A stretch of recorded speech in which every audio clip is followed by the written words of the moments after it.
Zax The Alien Hunter is one of those games I remember loving as a kid, but never really getting far in it. 2 decades later, I finished it, and I'm scarred for life by a need to save every few minutes in a game without quick saving. It's no wonder young me didn't get very far. There are certainly more reasons why, but we will get to those later.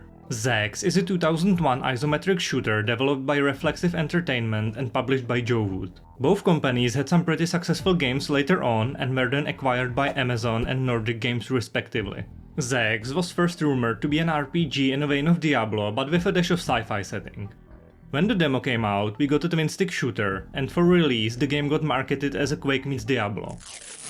I think they really missed the mark here, so let's list the similarities. Quake has the guns and the shoot. And Diablo here has the isometric point of view and also shoot. And that's about it. Okay, I might have lied a little bit. Remember the Den of Evil quest from Diablo 2 where you had to cleanse a cave from monsters? Well, Zax has the basically exact same thing where you had to clear a cave from all evil. You even get a nice little voiceover countdown. I estimate there are 10 altered Corbo left in this cave. But that's enough of me rambling. What is the game about? Throughout the game you follow Zax, a greedy humanoid alien and his ship computer Zelon as they tour planets in search of precious ore.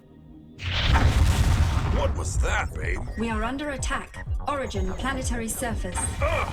I knew those ore scans were too good to be true. Damage report. I have a minor hull breach.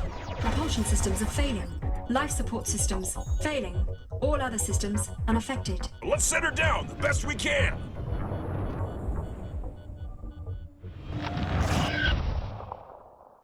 Welcome to the jungle.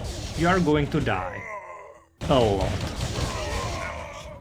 You crash land on a planet inhabited by native humanoid dinos called Corbo and a robotic faction under the lead of Om. The Corbos live in a primitive tribal society and they have access to some magics and believe in their gods. 5 years ago, a great war came to an end, where the natives made peace with Om after getting absolutely decimated. The natives appointed Om their new god, got enslaved, and 5 years later there are seeds of doubt growing among the Corbos about Om's godhood. Then you crash on the planet. You just want to repair your ship and get the hell out, but the Corbos see you falling from the sky as a sign from the true gods. An omen of the coming rebellion they will certainly entangle you in. That is all you need to know for now. Let's go over the visuals. For a game that is almost 25 years old, Zax has aged incredibly well visually, mainly due to the use of 2D graphics and sprites. Each location you travel through is beautifully put together to the point that I can forgive a little repetitiveness, since there are only 6 location types. All the Corbo sprites look generally the same, only having different paint jobs to differentiate. The robots though, they look incredible. Each type looks pretty distinct, and once you have met one for the first time, it just takes a glance to know what you are dealing with. There is everything from droids, drones and half-flesh half-robot Corbos to grenade-launching spiders, urgots and more. What left me a little disappointed was Zax's sprite. I expected some changes as the game went on and you acquired new weapons and upgrades, but even when you fire a rocket or a nuclear round, Zax is shooting it out of this tiny water pistol made from clay. It is a shame because the gun models look incredible when you scroll through your inventory. And it's not only the guns. All items generally look very pretty to the point it's sad you almost never go through your bags. Overall, a visually strong game with some smaller things to nitpick. As for soundscape, the game gets a little weaker. There are 6 major locations in the game and so is the number of tracks on the soundtrack, with 1 additional track for the main menu. Don't get me wrong, the songs are fine, but when you spend several hours in one location and the same 4-minute song plays on repeat, it starts to get to you. It also doesn't help that the entire soundtrack is just various assortments of drums, synths and funky bass. The least offending in this regard is the jungle track, but the rest just blends together.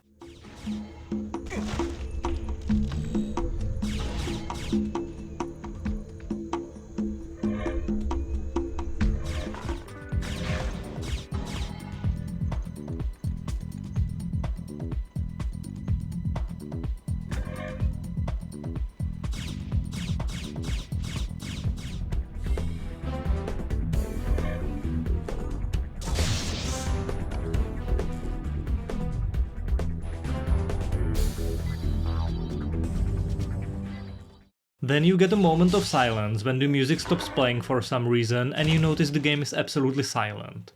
Your gun makes a sound, the enemies also make sounds, but there is zero environmental noise. No leaves rustling, birds chirping, or water dripping in caves. I thought I was going crazy because I swore I heard those sounds. And I wasn't wrong. They are baked into the jungle music.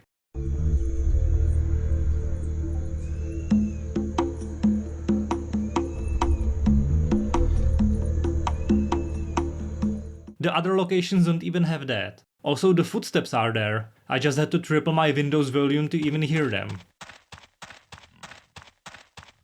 I don't know. Maybe there is something wrong with my copy. Anyways, sound effects. It is enough to say that they are there and that they fit the bill for the game setting.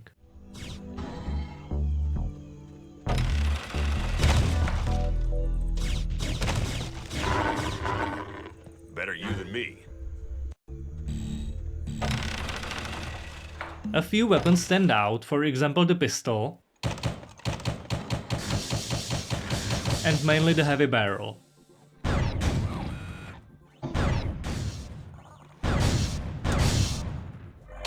The game is also fully voice acted, which is a big plus. The major characters are generally better voiced than the side characters, who often sound like a couple of guys dragged from their office chairs for a few lines.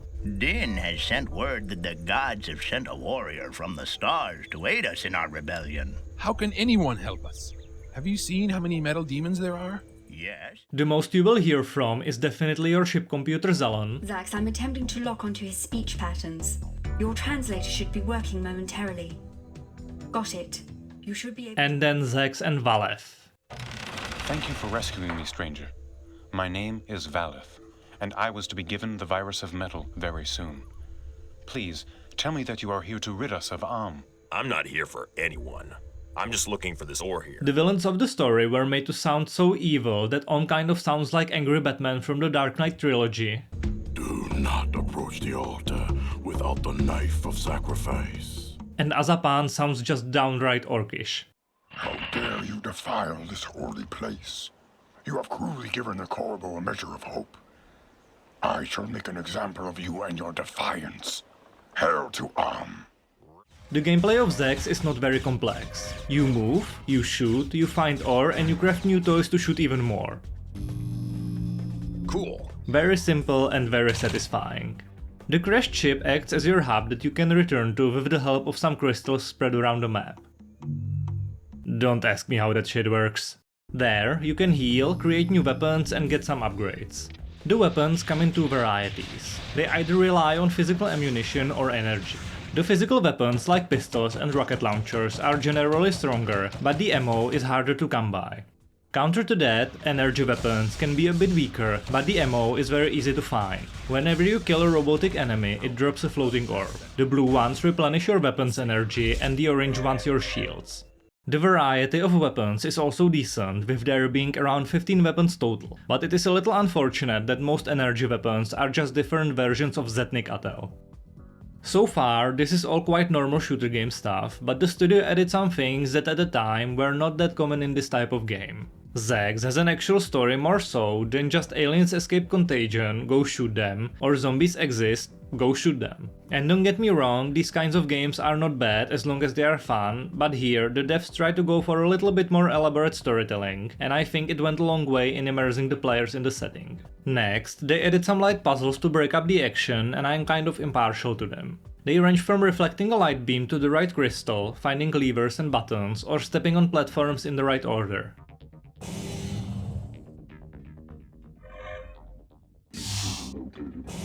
Fuck! What I am not impartial to is how they dealt with object interaction, because you have to bump into those buttons and levers physically. I can't tell you how many times I have accidentally brushed past a lever while exploring or during combat, only to close the door right in front of me. Then you do the light reflection puzzles and accidentally blast yourself for half your HP or even get softlocked. A simple interact key would be great here.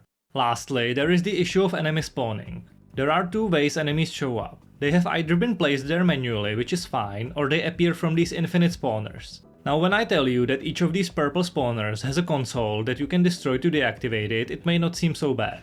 Then you find a spawner with the console hidden right behind it. Okay, cool, you say to yourself. Let's shoot my way through from here and get the console. Wrong. Each time you destroy a robot on the spawn pad, a new one appears within milliseconds, so you are forced to dive in headfirst and destroy the console while trying not to die.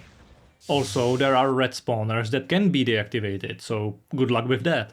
Overall, the gameplay is decent, but some things will definitely annoy you.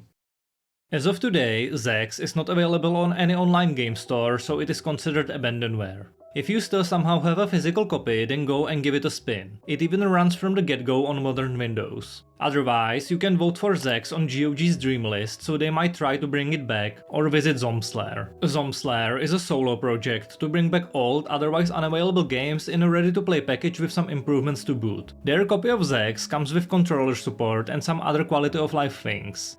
Now if you don't want story spoilers, skip ahead to here.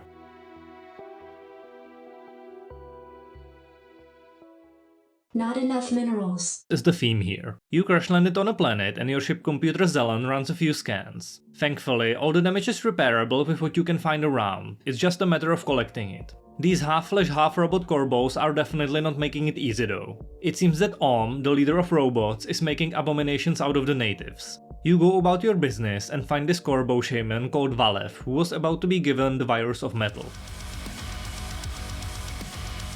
He is thankful for the rescue and gives you an item you can use for the repairs. After exploring some more and defending yourself and the corbos against these robots, you find out that has ordered your death. Zelon then directs you to fire up some abandoned underground generator to power the repairs. During that, you help out a future Corbo chieftain Mendaza. He asks you to clear these evil Corbo cyborgs under his village, and to find them all, you are given the Sphere of Zin, an artifact that detects evil. You can keep the sphere afterwards, and it even sits on your HUD for the rest of the game. This completely flew over my head, but it will be important later. Then comes your first encounter with Azapan, Om's second in command. This is not over, Zax. We shall meet again. I can hardly wait. These encounters become regular boss fights, with Azapan always somehow escaping. By this point, you have fired up the underground generator, and all that's left is getting enough ore and crystals for the repairs, which is proving to be quite a difficult task. The word is spreading about you being a good guy, and the Corbos give you what they have, but it is just not enough to get off-world. You also begin to hear rumors of a rebellion and of a tribal council convening. As you are looking for ore, you lemming some Corbos to safety and once again meet Shaman Valef. He confirms that the tribal council is meeting and they want to perform the union ritual, a rite used to identify any disloyal Corbos. For that, you need 3 relics and you help Valef find them. Soon after, you get into another scuffle with Azapan. Like they say, all good things must come to an end. And this is over.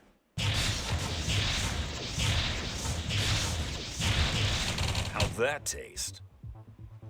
Zax, what are you doing here? I thought you were helping Butu. What are you talking about? What are you doing here? Oh, never mind. Just hit that switch. It'll probably let me out here. You mean this switch?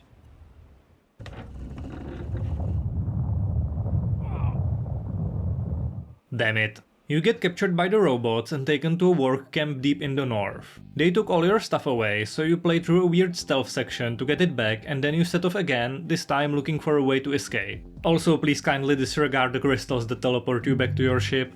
Thanks. By the way, Azapan really doesn't want you to escape, so he unleashes a goddamn volcano on you. A cool escape sequence later, you once again meet Mendaza and Valef, who want to take you to the secret location of the tribal council. Valef goes ahead, but Mendaza notices that your sphere of Zin glows, so he rushes to find some other shaman to help ward against evil before the council commences. Zax, where is Mendaza? Wasn't he just with you? As a leader, his presence is required here. Someone in this room will replace Marsendor as the next great chieftain of all the Corbo, and lead our uprising against Even now, the tribes across the lands are preparing for... Wait, who comes in the metal lift? Is it Mendaza? How can this be? The metal demons have found our secret location. All of our leaders are in this room. If we should perish, who will be left to lead our people? Run for your lives!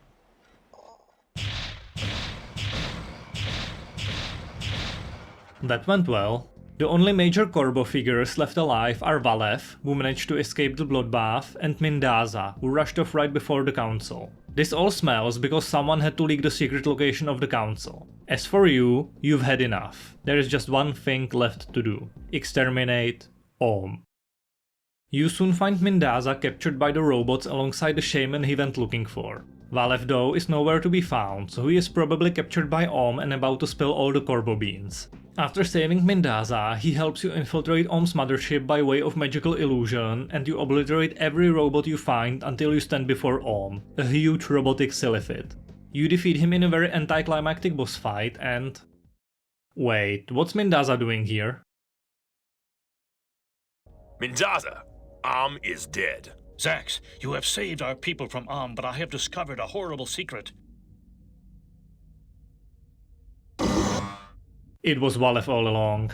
He then goes on a several-minute-long monologue about how clever he is and how you ruined his plans, but let me summarize it for you. Where other Corbos were afraid of the robots, Valef was fascinated by them and found out that he could control them. And how, you may ask? With magic, of course. He went on to blackmail Om with this power and then terrorized the Corbos into surrendering under his second persona, Azapan, Om's second-in-command. This is the true version of how the Great War ended 5 years ago. Since then, Valef was preparing the stage for the rebellion against Om, the very rebellion you unexpectedly became a part of. Valef wasn't happy enough with having control over the robots, so he set out to control the Corbos as well. For that, he needed to become a chieftain, a position that has for generations belonged to Mendaza's family and would for generations to come. Unless something drastic happened. Something like the death of all the tribe elders and the emergence of a hero who has led the rebellion to success. And none would be the wiser. The Union ritual to find traitors among the Corbos can't be performed anymore. You have found the required relics for Valef and he has since destroyed them. All this would come to be if Om didn't miss when shooting you down from the sky. Valef even boasts about how he always sent you into danger and only spoke to you when there were robots around, so he didn't trigger the sphere of Zin. Well, the sphere thing is a lie. There are several moments in the game where you are with Valef alone and the sphere is a goddamn disco ball. You somehow survived through all his machinations, but Valef is about to set things right. Or not. By the way, Mendaza is okay, he just took a nap and smells like pork. The victory is yours and the Corbos reward you with the largest piece of ore ever. Enough to repair your ship and live off of comfortably for quite a while. Whoa! Babe, are you reading this? Look at the size of that thing. I can't believe what I'm seeing. Yes, it is a remarkable specimen. To summarize Zax, it is a cool game for its time that unfortunately didn't garner much attention. The developers tried something new with adding a more elaborate story into a shooter, and while the story is not incredible, it adds context to the murder and pulls you more into the world. The visuals are great, but some gameplay elements could definitely use some work, mainly the absolute abomination of an infinite spawning enemies. The developer, Reflexive Entertainment, was later approached by publishers from Black Isle Studios to develop an RPG game in the same engine as Zax. This later became Lionheart: Legacy of the Crusader. Thank you so much for watching my review of another old-ass game. If you enjoyed it, you can like and subscribe for more. Have a good one.